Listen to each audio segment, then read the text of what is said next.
This is your real estate syndication show. I'm your host, Whitney Sewell. Well, I have a very special guest for you again this week. A great friend of mine who I know you are going to be encouraged by in so many ways. He is a successful real estate developer, and actually he was in the retirement housing business and still is. But there was a point in his real estate career where he made a midlife transition, and now he's helping and has helped thousands upon thousands of other business leaders do the same thing. You're going to hear a lot about that transition today, but ultimately how it can possibly help you as well. And I hope it does, as he asks some very critical questions that you need to ask and take the time to answer as well. His name is Lloyd Reeve. He's been doing this for over 30 years, helping people really transition what he calls their second half. That's not tied to an age either. It just, it's a transition into something that I'll let him explain as we dive into it. But he's helped found the Halftime Institute, which you'll hear a little bit about as well. He was mentored by a guy named Bob Buford, who wrote the book Halftime, which I hope you have read.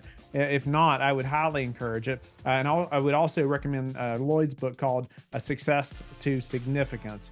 Lloyd's been a friend of mine for a couple of years now, and has mentored me and in a number of ways, from my faith to my family to business, and is just a man that I look up to greatly, and I'm honored to be able to share him with you today. Lloyd, I'm excited to have you on the show. I've enjoyed getting to know you over the last almost a year and a half to 2 years now, and just love what you represent and in ways you've helped me that I will be forever grateful. And I want to share you with the listeners today. So welcome to the show. Oh, you bet. Thanks a bunch, Whitney. Looking forward to chatting and learning from each other. And I too have enjoyed being on this journey, watching you think through how you use your platform to, make a difference in lots of people's lives, particularly kids that you care about that need a home. So love getting behind that dream. Every kid counts. They do. They really do. So I appreciate that.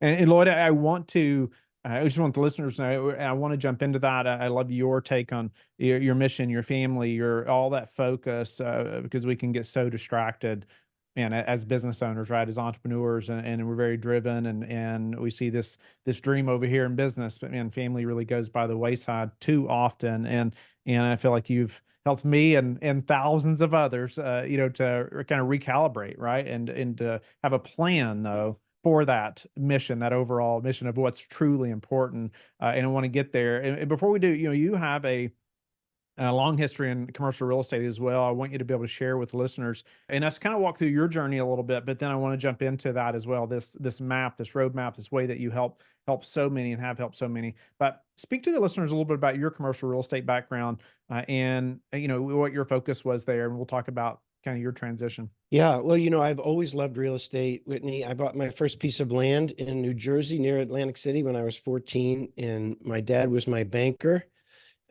He lent me, thankfully he charged me interest, so I had to get out there and mow lawns and shovel snow, or, I cleaned a Marshall store all night long on Friday nights after school, those kinds of things but it got me going. I remember walking out onto that piece of land and something deep inside me just exploded.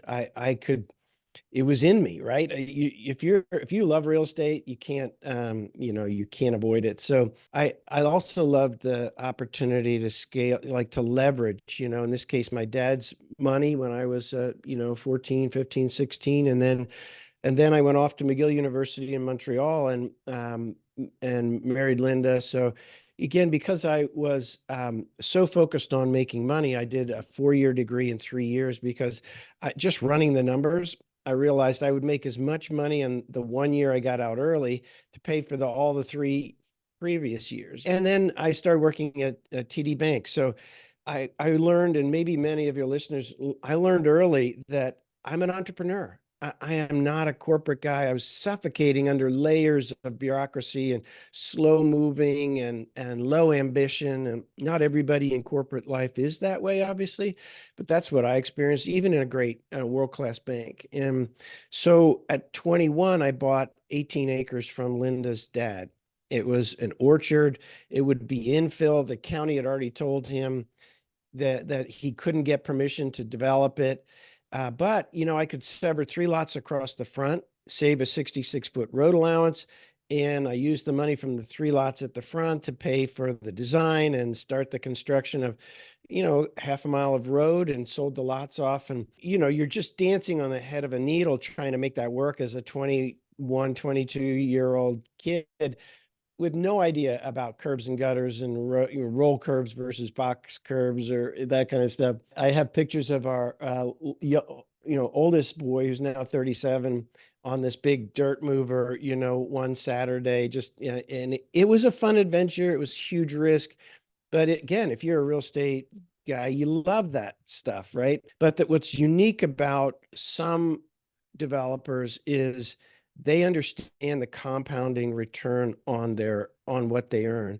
So when I cashed out of those 18 acres worth of lots, I didn't spend a penny of that money. I mean, I paid my taxes, and then I didn't spend a penny. I drove an old beater to the bank. It was so embarrassing when I pulled into the parking lot. This muffler was bad. One day I was driving down the road, the keys fell out of the ignition. I realized I can throw the keys away. I don't need keys for this car. It starts without, it was just an old beater. But you know what? Every $1,000 I saved before I started developing retirement communities was going to compound. So then in 1988, my business partner and I built our first project. It was, 60 units roughly, independent care facility for seniors.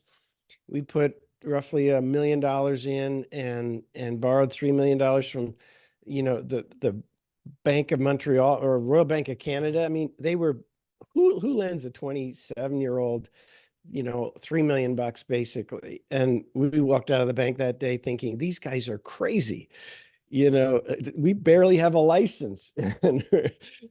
So that was the start. We still own that building, and it's this many years later, and it's paid itself off years and years ago. I love this business because not only does it go up in value, it pays itself off, but it's not sexy. And so it doesn't get you caught up in Ferrari driving necessarily. And little by little, you build compounding wealth. One of the most important things Linda and I decided early as real estate developers, we asked ourselves, in one word, what does money mean to us? Now, money can mean lifestyle. It can mean, acclaim. It can mean image. It can mean security. For us, we landed on freedom. And real estate is a powerful tool to have freedom to use your life however you want. And it's also a powerful tool to touch people's lives. Think about how many seniors have lived in our buildings all these 36 years since we started building them. Wow. That's incredible, Lloyd. And just to back up there a little bit, why senior living? Well, I realized that I wanted, because freedom was the watchword for wealth in my heart, I was looking for a product that was stable, not too sexy, not likely to go through a major downturn, not susceptible to economic swings or even demographic swings. There was going to be a rising tide of seniors. It was clear. It's just a pure demographic fact. And because we built right outside the city of Ottawa, which is the capital of Canada, most of our people are federal pensioners. Like, they work for the federal government, and their income is dependent on the federal government's ability to pay a pension.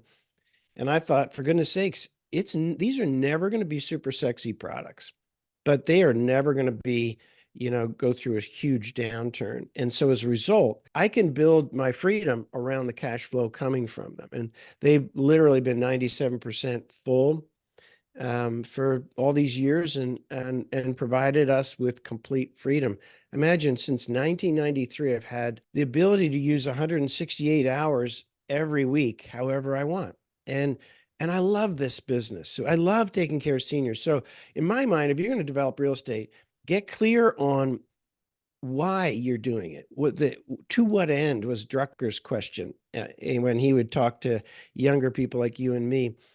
To what end? Why are you doing this? And then once you get clear on that, pick a product that really aligns with what your long-term desired results are, and then just become an expert at it. Really stick with it. And we know that space. I know how those people, the seniors, think. I know what they love. And as a result, we spent very little on, if anything, on marketing. They just have filled themselves up. I know Linda's going to come into play here a little bit as we talk about, your process and commercial real estate and just the impact you've had on so many.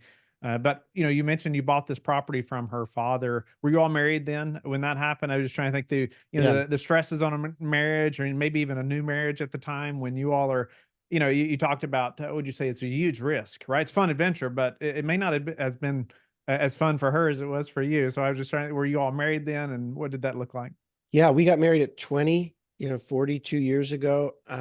Linda doesn't like risk. Is not goal driven. She's relationship driven. I don't know why she signed up for marrying me, but it was just like her dad was a principal. He walked to elementary school. He walked home for lunch. He walked back at 3:30.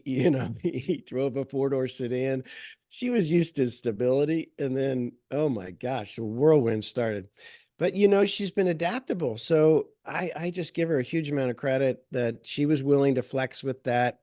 And I told her, worst case, if it doesn't work, we'll own an 18-acre orchard and I'll work at the bank, miserably. But she went for it. And it was funny because many days I'd need someone to run over to a customer and get a deal signed. And I was at the bank downtown. So I would say, Linda, could you take this contract? And Carter, who was, this little diaper kid with spitting up milk, and I would send her to somebody's house to get a contract signed. And she was pregnant as well, I think. So, who doesn't sign a contract with a pregnant mom that's got a little baby on her arm? It's like, okay, I'll sign it and get out of here. Won't delay her, right? Won't ask too many questions. That was wise, I guess, I think. Yeah, but I do think it's important to be more sensitive than I was to how Mm. at 20, you don't really understand how different people are. If you're married and you're taking big risks, then I think it's only fair that you talk it through. In fact, now when I coach people who are in midlife transition and have been successful in real estate, like me, they too are very often addicted to deals. And I asked them a really profound question that I learned the hard way. In 2007, I was coaching a guy who had sold a bakery, largest bakery on the West Coast, for a couple $100 million. And he bought into a big portfolio of C-class apartments, many in Phoenix and Scottsdale and Denver. And in 2007 is when he put 50 million of his own money, borrowed a ton of money, and they bought, $400 million worth of apartments. And '08 hit, and those apartments really suffered. But at the last minute, Lehman Brothers got him to sign a personal guarantee. I don't know why he did that, but then for the next 5 years, it just really ruined his life. Now, thankfully, he'd put a big chunk of his money in a charitable remainder trust, which couldn't get tackled. But I ask now the question, are you willing to risk your freedom and your wealth by signing, a guarantee of that kind in the future?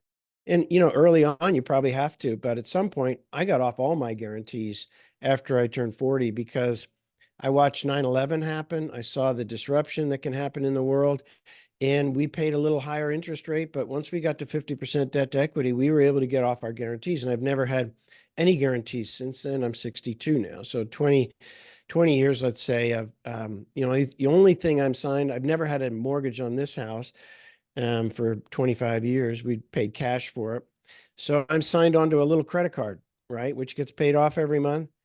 And guess what? No one can come knock at my door. So at some point in your career as a real estate developer, you really want to ask yourself, what does my spouse know about guarantees? And is she really or he really signed up for the kind of risks that come with huge guarantees? You brought that up in a meeting that we had together. It made me even think about, does Chelsea, my wife, does she know, even all the accounts and things like that, that, oh, if something happened to me, that, she wouldn't have a clue where to access those things, right? And it made me at least start having the conversations with her. I'm not as organized as you yet about this, but I am working towards this. But at least start having conversations about different projects, that obviously I'm signed on, or not, or where accounts are and who you need to talk to, some things like that. But I want to document it, and I know. Why don't you just mention that for a minute too? How you've done that? How really you've set Linda up for success? I mean, in the unfortunate scenario that something happened to you, right? And I think that just kind of lowers the stress in that moment, right? Yeah. As well. But maybe just highlight that a little bit, because I think it's so valuable that people are prepared. They're preparing their spouse for that. So you may be married to someone who's very proficient at business and accounting and tax and doesn't need any kind of preparation or explanation. But if you're like me and Linda's not interested in that, she knows the people in the neighborhood, people at church, all the sisters and brothers-in-laws in our family. She's loving people. She's not loving money. She uses money, but she loves people.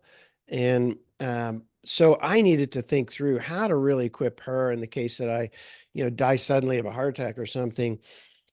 So several layers to it. First of all, I've thought through all of our investments from the simplicity standpoint. Is there any place where I could strip out complexity without really diminishing our return? Because sometimes you end up with a whole bunch of K1s and you could have done it a different way and it wouldn't be so confusing and so time consuming.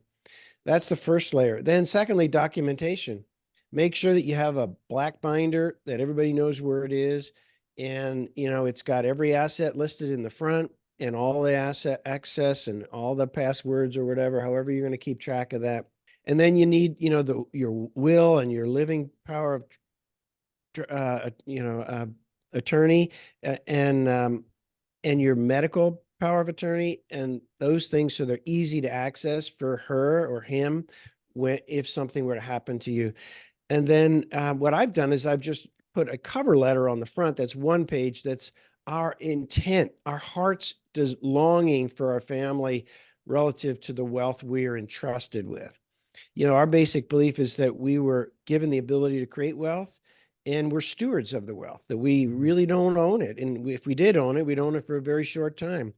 I think about Charlie Munger left this planet, and I think last I checked, he left every bit of his wealth behind. He was a steward of it for a season, right? And so I read that recent on the weekend to our daughter Carolyn, who's in Germany with her husband. They've been married 2 years, and we'd given them some money for a down payment on a house, and they wanted to talk through some of the things about money in a broader sense. And so we had an hour-long conversation on Saturday, Whitney, and on Zoom, and I made the mistake of getting my black binder out from over here, and I read her that. I got about 2/3 of the way through and I was just crying, because first of all, it's from my heart. And secondly, I'm just so grateful that I can share this with her now when she's 35 and really equip her to be a great investor and a great steward of wealth. So that's the second thing is, and then to have some people around Linda that really understand the complexities of our real estate business and the private equity stuff that we have in private debt. We have a couple of mortgages we hold on people's homes. It's complicated. It's even trying to make it as simple as possible. It's complicated. So that I make sure that she knows personally and trusts the people who, like my business partner or like our financial advisor, that are aligned with her values. And then lastly, I've set it up that there's a certain amount of cash that just comes every month into her bank account that would cover her living expenses, so she'd never have to think about investments again. So suppose, all those other things failed. She could just ignore our investments and let them compound. Let my son and 2 daughters deal with it later and live off the cash that's just going to go into her account every month. And I think really the most loving thing I could do for Linda is not give her some extravagant gift that makes me look like a hero. It's to think about the little things that she's not thinking about that would make her life so much more comfortable in the event that I'm just gone, where I get no credit for it. I'm not around to get a pat on the back from anybody.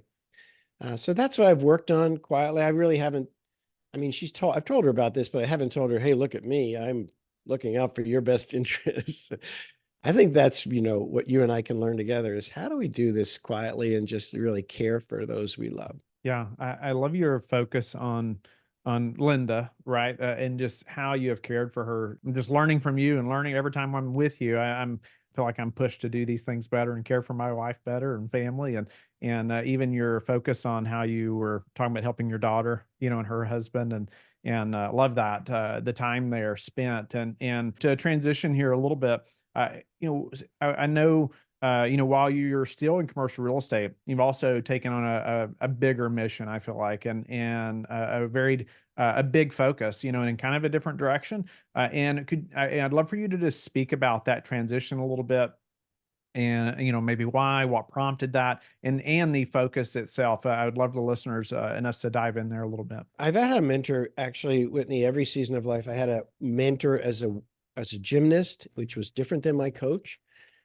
He had been in the Olympics in Helsinki in the 50s. And so in the 70s, when I was doing, spending most of my time doing gymnastics, he was a mentor. And then in business, I had a mentor, a French Canadian guy that owned 27 retirement homes. And he just taught me by letting me wander around with him, right? And then I had a mentor in life named Bob Buford. But the powerful part was he was mentored by Peter Drucker. Peter Drucker is known as the father of modern management theory. And, he challenged Bob on a lot of different ways. And Bob Buford, my mentor, would pass those questions on to me. One of them I already mentioned already, to what end? He would ask, to what end? But one of the things he wrote in 1989 to Bob Buford was, he said, Bob, what you're working on in your life as a wealthy entrepreneur is an important new discipline. It's a new form of entrepreneurship. It's the entrepreneurship of your whole life, not just your capital. It's the innovative, creative use of your entire life to produce a product or a benefit that serves many, many other people, and brings you deep joy. It's using all of our entrepreneurial skills in a way that's bigger than just our capital and can produce actually a bigger compounding return on life. You remember when we first learned about compounding returns, maybe you were 20 years old or something in some finance class.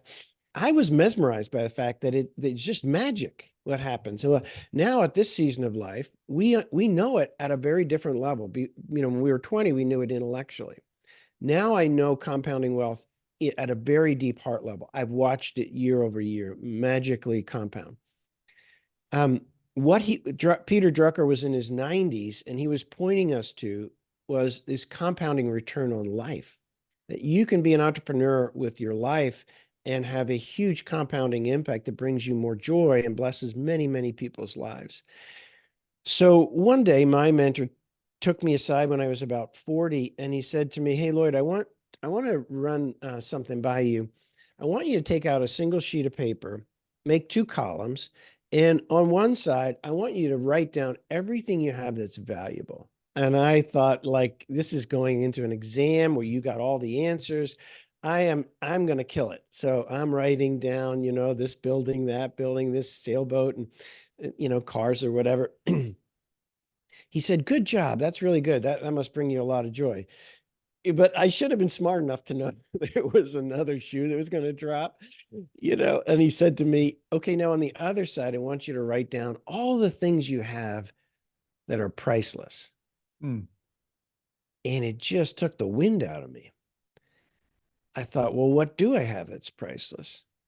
And well, maybe my business goes on it. And then I realized, no, it's got a value. That's what cap rates are. My business has a value, so it's not priceless. It's got a price.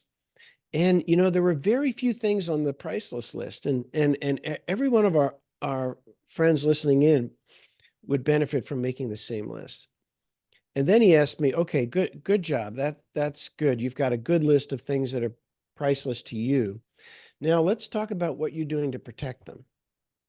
And lo and behold, all the things on the valuable side were carefully and methodically protected. But most of the things on the priceless side were not. At the time, I wasn't paying too much attention to my health. My reputation was largely unprotected. I had no strategy to protect my reputation. My marriage, I was going along fine. We were 20 years into our marriage, but I really didn't have a strategy. I wasn't intentionally building into be the most intimate, deep, joy-filled relationship of my life. You go down through the whole list. Most of the things priceless to me were not seriously and systematically protected like the valuable things. So that forced me to stop and really think about what was the purpose of my life. Why was I building this wealth? To what end? And what was I going to do to really produce a compounding return on life, not just a compounding return on real estate? Now, the real estate turns out to be a great platform to produce a great life. But in and of itself, if all you do is just accumulate more and more, it's not going to deliver on its what you're looking for. And the story that made this most come alive to me was I was building a building in 1993, and my partner's job was to build them. My job was to fill them up, and the design part and marketing. So I went to see a guy named Patrick Kelly.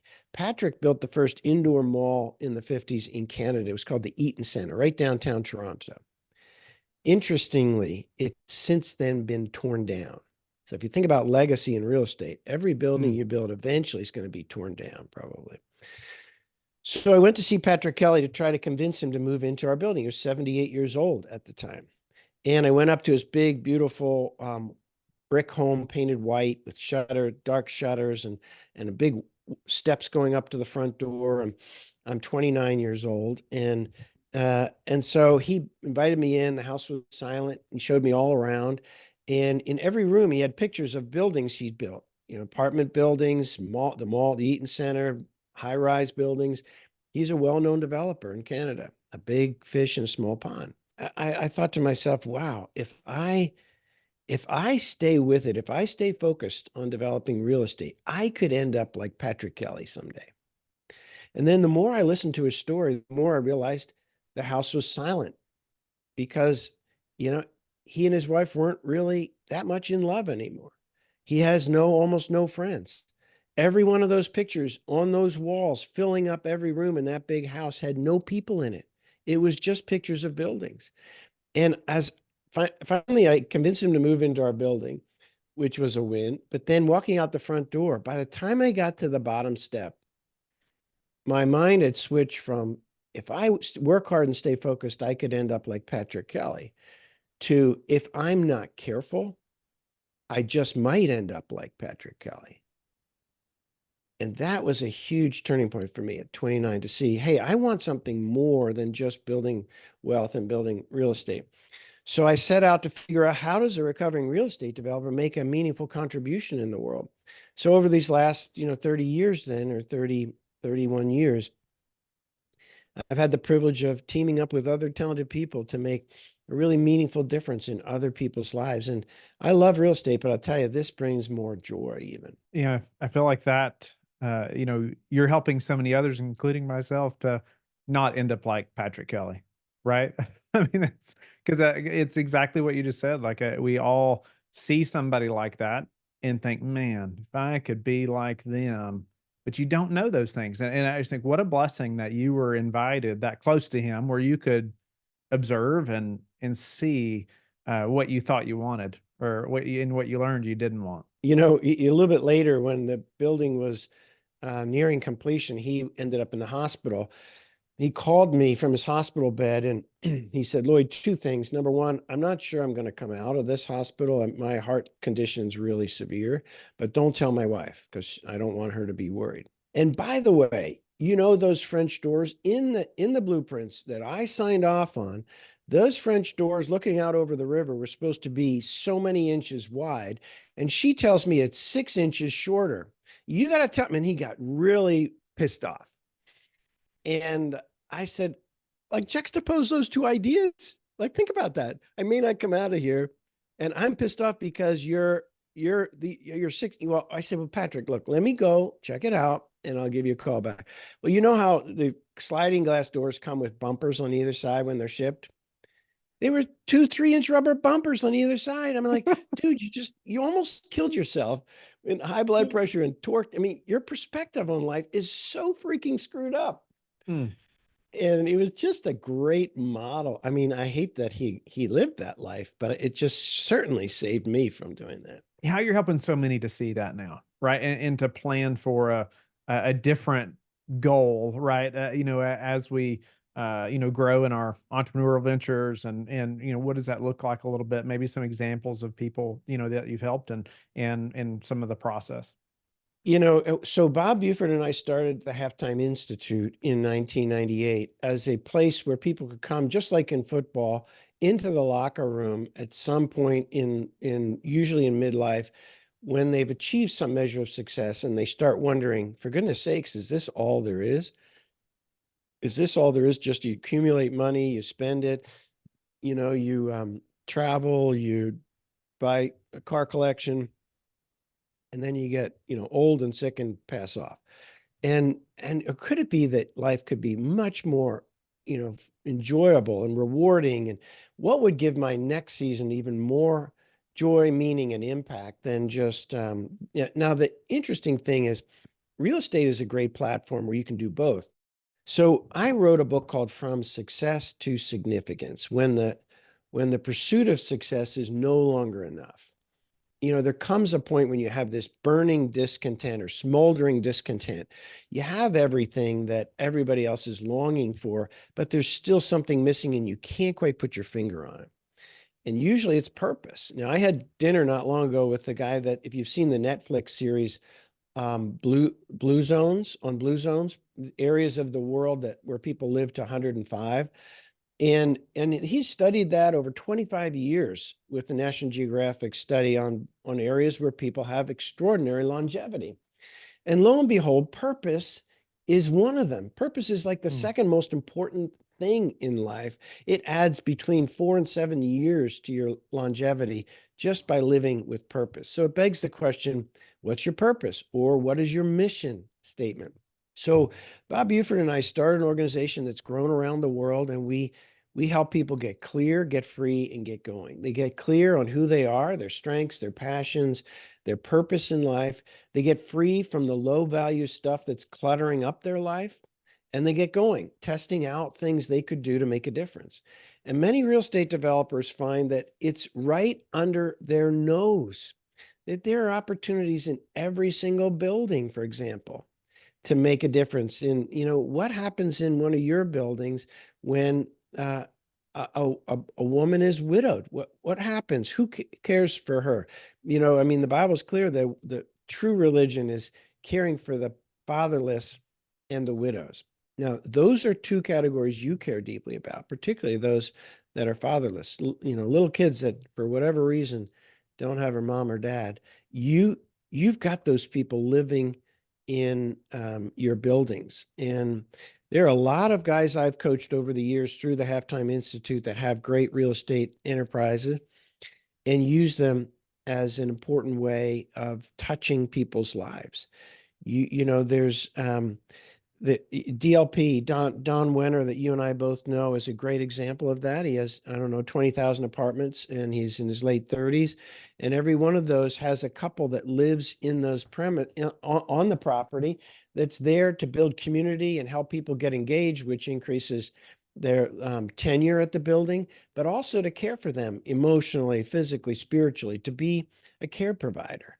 And that's just one example. I'm coaching some guys that are building these outdoor resorts. And, many outdoor resorts are places where people go and they could have a really life-changing camp type experience, or they could go and it could just be Margaritaville, where you drink too much and you goof off and you waste it. So they're building meaningful, family-oriented content around every one of their dream outdoor facilities that will be a great experience and shape families around harmony and deeper marriages and kids learning about values and all kinds of great things are adding right onto the side of what they're doing already. And then lastly, real estate can be something that you can be either more deeply involved or less deeply involved in. I've gained time back so I could do the Halftime Institute by paying my partner 5% of gross revenue, just a normal management fee way back when. I know that management fees have dropped since then, but you know what? If you have a partner that owns 50% of the buildings that is willing to manage them or some of them and give you some of your time back for 5% of gross revenue, it is the best investment. You get your life back, and then you can reinvest in something you care deeply about. So we have helped thousands of people around the world get clear on their purpose and build a roadmap around what they want in their life. And usually it includes their faith, it includes their family, their marriage, um, more intentionally investing in their kids, and really, for example, knowing their kids' strengths and love languages and what each kid's biggest risk is and biggest opportunity. And then around an area of purpose in their life, which of course are very diverse. You know, I'm coaching a guy now that's the chairman of International Justice Mission. They rescue Mm. thousands of young girls and women from sex trafficking all over the world. It's basically 400 lawyers taking down bad guys in places like Indonesia and Cambodia. I think about every day, if you woke up and your feet hit the ground, you know that you had a part to play in thousands of 12, 13-year-old girls that were being abused every night, getting freedom from that. Do you think that'd be more fulfilling than another five-star cruise? Or even building another building, right? Or closing another deal. There's no comparison whatsoever.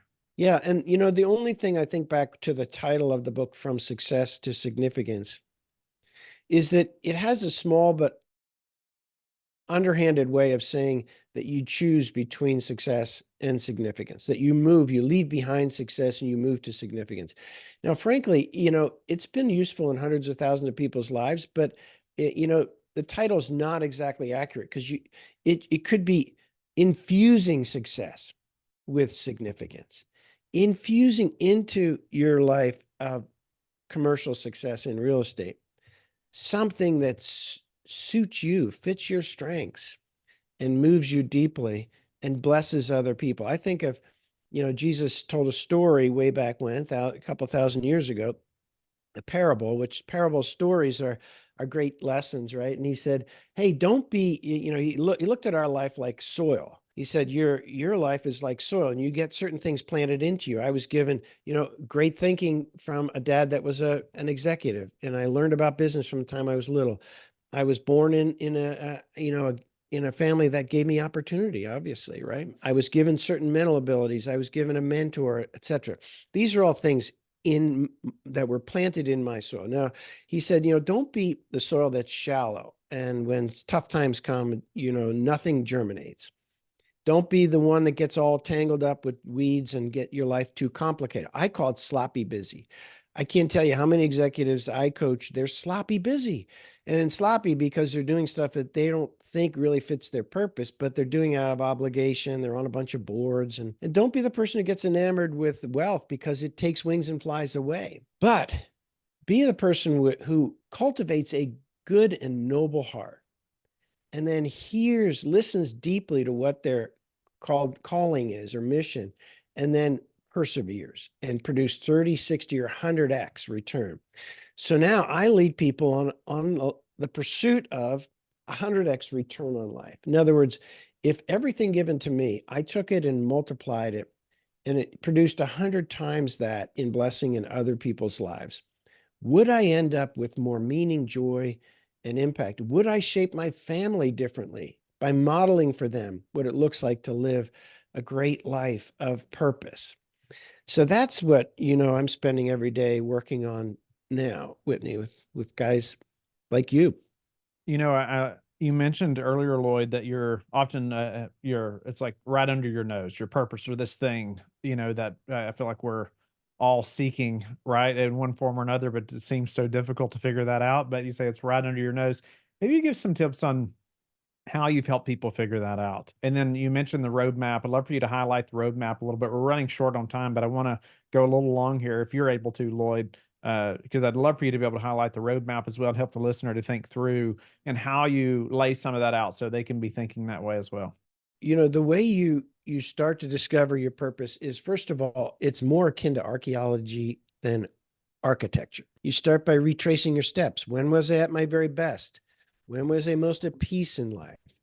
You know, what were the circumstances of those two? What are the most painful things that I've experienced in life, and how have they shaped me? And so very often someone who's experienced a certain kind of pain in their life will find deep joy and passion around serving people in experiencing that very same thing. And so you could be as simple as getting a national newspaper every day for a week and reading it and simply asking yourself, what makes me mad, sad, and glad? What makes me mad, sad, and glad? And at the Halftime Institute, we have lots of different tools that we use to help people discover their passion. And then get clear on what you're good at. If you're a visionary, then that's probably what you're going to bring around that cause that you care about. But if you're more of an operator or an executor, then that's probably it. If you're a true entrepreneur, then don't join some big stodgy organization on a board. It's going to drive you crazy. Do something smaller. Look for entrepreneurial organizations that fit that. That's something I've appreciated that you've encouraged in so many ways is including our family, like you said, like having your children to review it because they're learning at the same time, right? What's important to you. And I just love that and the conversations that's come out of that. I wouldn't say I've done that as well as with the kids, but a big part that you've encouraged is my wife, right? Like having her speak into this roadmap. Obviously, she's such a big part of that because what I'm focused on, in those 5 areas affects her in a big way as well, right? And so I've just loved that. But the conversations that's come out of that, you ask about, do you know your spouse's dream? And I remember when you posed that question, I'm like, probably not. I'm guilty, right? I'm guilty. And so I remember going on some dates with Chelsea after that conversation about even just that one question and me posing that question, and it made her start to think, right? Well, she's thinking, do I know what my like real, my dream is? What do I see myself, doing 5 years from now, 10 years? What is this thing? My purpose, and so it's just led to it's a growing experience, right? Growing process for us as a couple and family, and even thinking through that roadmap and what those areas of focus is. You mentioned one thing I wanted to mention before we unfortunately have to run, but is the board. You said you have a board. You showed this to your board. How do you pick these board members? How many? Are they family members? Are they not? And how do you receive quality feedback from them? Yeah, it's not a weird idea. In fact, having a personal board, if you get the Wall Street Journal, every weekend edition has a segment, a section, a little article on someone's personal board of directors. It's easy to look over it, but look for it if you get the Wall Street Journal. So it's simple idea that you have a few people around you who have permission to look into your life, not just for accountability, but to help you think ahead, help you see what you can't see, to identify your blind spots, and also to encourage you. So I pick people that love me, that bring different perspectives, that have the energy and time and inclination to give me thoughtful feedback. And then it's my job to go to them with enough information and systematically and request them look it through, give me your feedback. They could be local people, they could be from all over from your past. You can do it one-on-one, or you can do them all together. You can do it once a quarter. You could do it once every 6 months. But and it doesn't have to be long and laborious. But you're opening yourself up to insights that you might not otherwise get. In fact, you probably won't otherwise get. When do you go out to a cocktail party and someone gives you direct and informed feedback? It just doesn't happen. You have to sit down with somebody and show them what's up in your life, what your fears and dreams and aspirations are, what's working, what's not working, and then ask them, please tell me what you see. Please tell me what's even hard for you to say and maybe awkward for me to hear. I always say to them, please tell me the last 10%. That's the part that's hard for them to say, but that's going to be most helpful to me. So to make it easy, I just say to them, please tell me the last 10%. Love that. I think if we're all really honest, we don't always want that feedback, right? So we don't look for it hard enough, and just appreciate again your humility there to seek it out, right? And if we really want to grow, we need to seek it out, right? Those that will speak into us just like that. Lloyd, I'm so grateful for you, grateful for your time today, the interview. I know it's helped me and encourage the listeners in a big way. What's the best way for them to learn more about you, or maybe Ardent Mentoring, or different things where you're contributing, where they may benefit? Yeah, there's great tools they can look at and encouraging videos, et cetera, at halftime.org.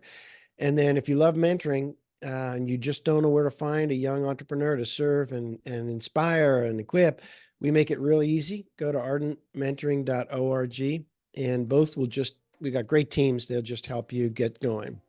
Awesome. That's the end, Lloyd. Thank you so much. Thanks, Whitney. Hope you have a great day, and be sure to set up some time for us to keep working on our plans together. Yeah, I will. I appreciate you very much, Lloyd. Always a pleasure.